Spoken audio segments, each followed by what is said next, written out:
So as an beginner, what should be my starting point? Starting point is to start with money you can afford to lose.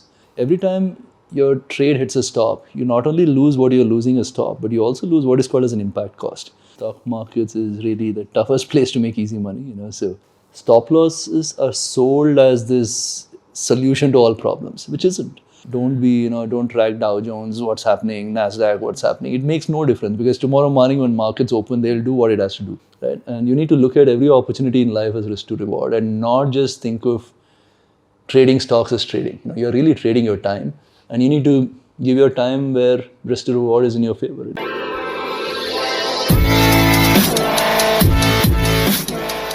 See, you have yourself done trading for a long period of time. Right now, when new investor is coming into the market, his first thing is that I will earn 10,000 rupees from market per month or maybe per day for that matter.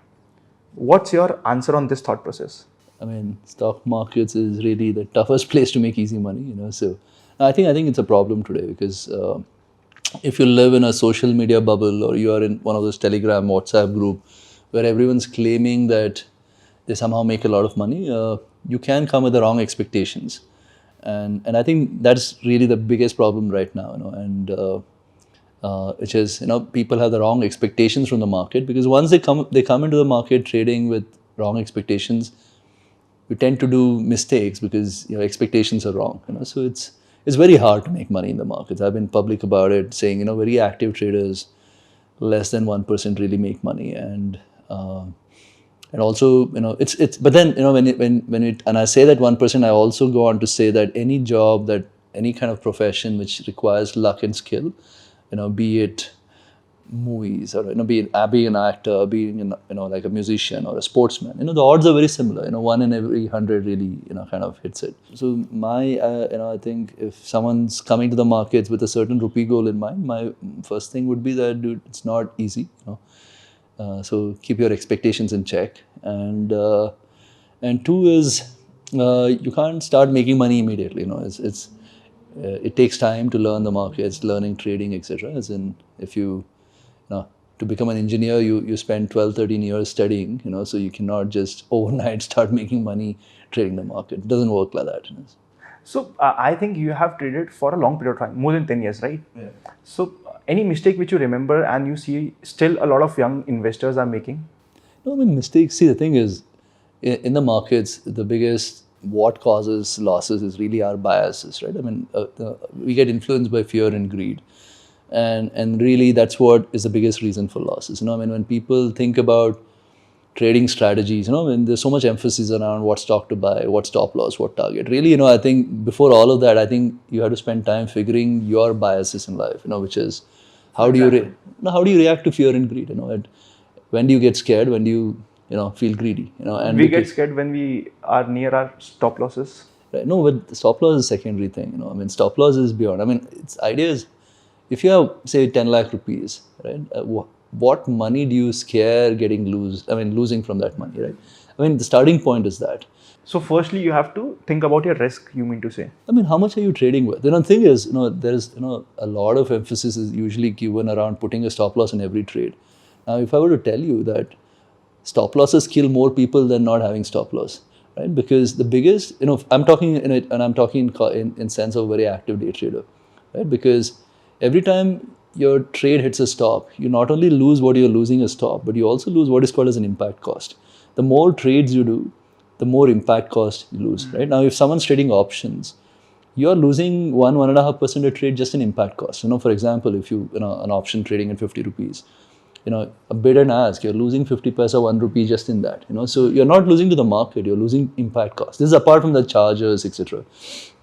So if you're a day trader who's done 5 trades a day, you've just lost 5-10% just in impact cost. So if you hit 5 stop losses, it's just not what you're losing as a stop, but you're also losing that 5-10%, etc.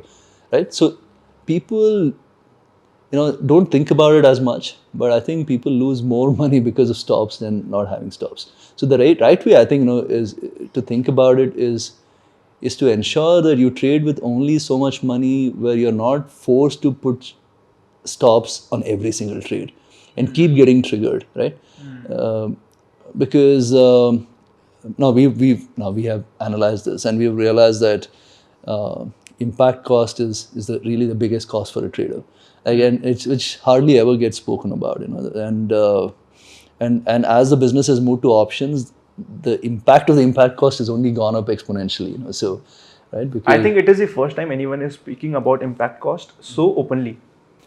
yeah, I mean, see, the thing is, generally, right, stop losses are sold as this solution to all problems, which isn't, right? If you're putting stop losses too tight, if you're putting too many stop losses, you're getting triggered on too many stops. That means the strategy itself is quite wrong, right? So probably you need to work on your process. Yeah, I mean, you need to have deep enough stop losses that you don't keep getting triggered. I have a vested interest in not saying this because as a broker, the more trades you do, the better it is. But as a trader, the more trades you do, the more impact cost goes up. So if you do 10 extra trades with all your capital, you're losing almost 5 to 10% extra.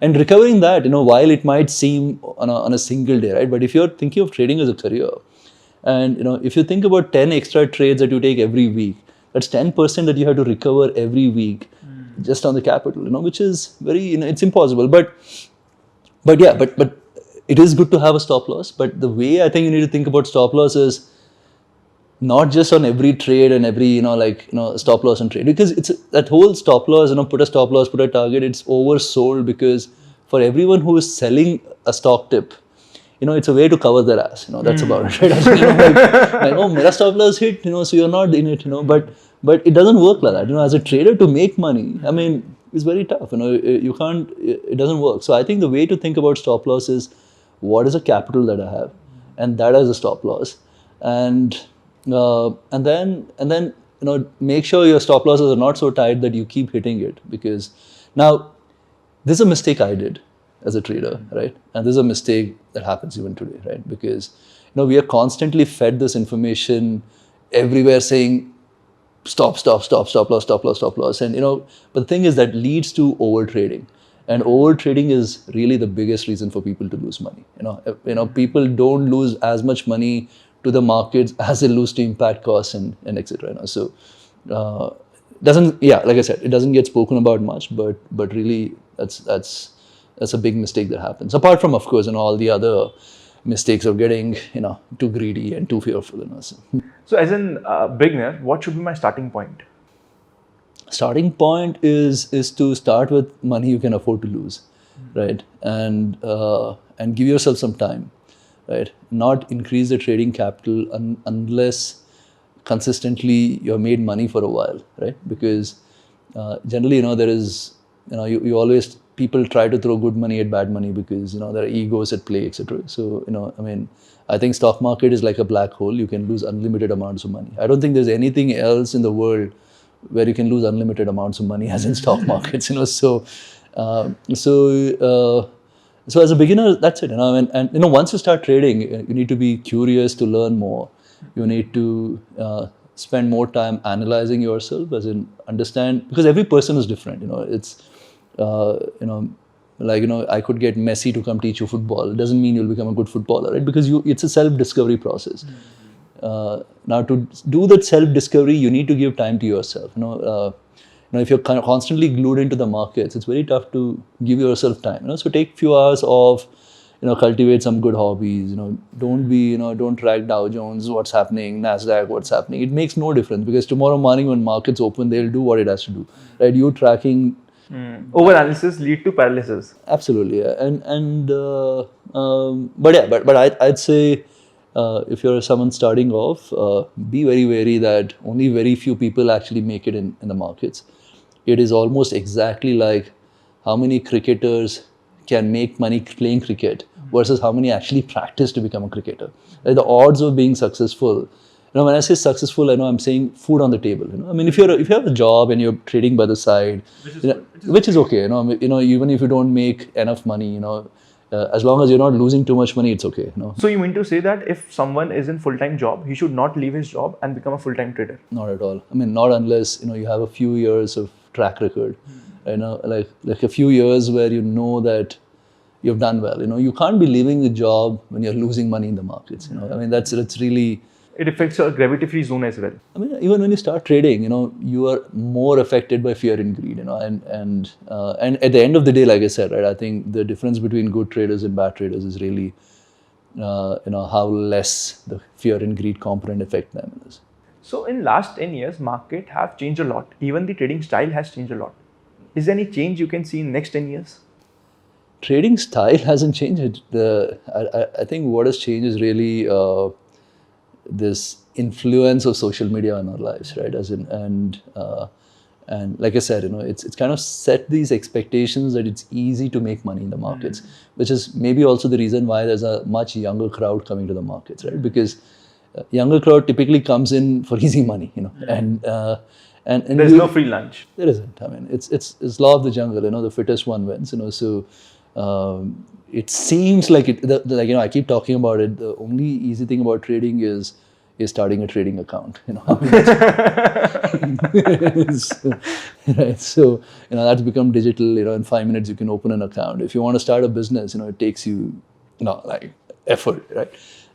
But it's as tough as to make money in trading is as tough as starting a business and making money. It's very few are able to do it, and so I think that's really how people should look at it and be very scared and fearful when they think about trading. Just in terms of saying how much time and bandwidth you're gonna give to. It's okay to be pessimistic when you're thinking of trading. So, is there any book which helped you in understanding market, or do you read books on market?